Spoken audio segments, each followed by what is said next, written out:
The Supreme Court in its guideline has said that the notice is to be, that first you have to give a notice before demolition exercise takes place.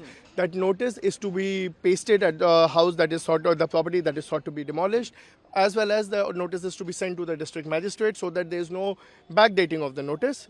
15 days period will be given, and it will be first, and in that notice it has to be written that why demolition is the only exercise left. And demolition, by doing this, the court has said that demolition should be the last resort.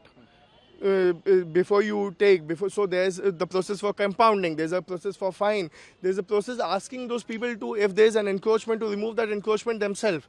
Today, in last 2-3 years, we have seen that the state was not following these guidelines.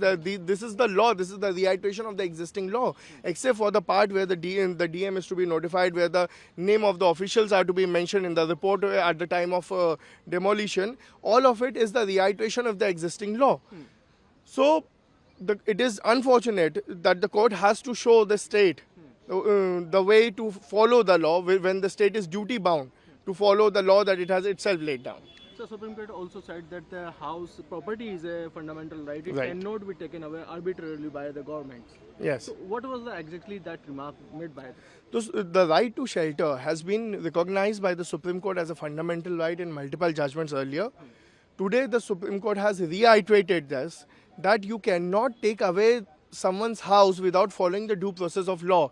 They have also said, reminded the state of separation of power, that you cannot be the judge, you cannot inflict punishment, you cannot pronounce judgment, and the due process is to take place. So tomorrow, for example, there have been instances that if a person was accused of rape, merely accused of rape, their houses were demolished. This happened in Madhya Pradesh, this happened in a lot of places. Now this cannot happen. This is completely and utterly illegal. So, Supreme Court also highlighted the arbitrariness in the action of government and cautioned the officials. What was that specific? So, Supreme Court said that if, for example, say there is one lane, okay, there are many houses. You cannot just say that this house particularly is illegal and you demolish it, because by that logic, an encroachment is decided on the basis of the master plan, on the basis of the Naksha and everything. So if it is against that, then there is an encroachment, then you have the right, but then you have to follow the process.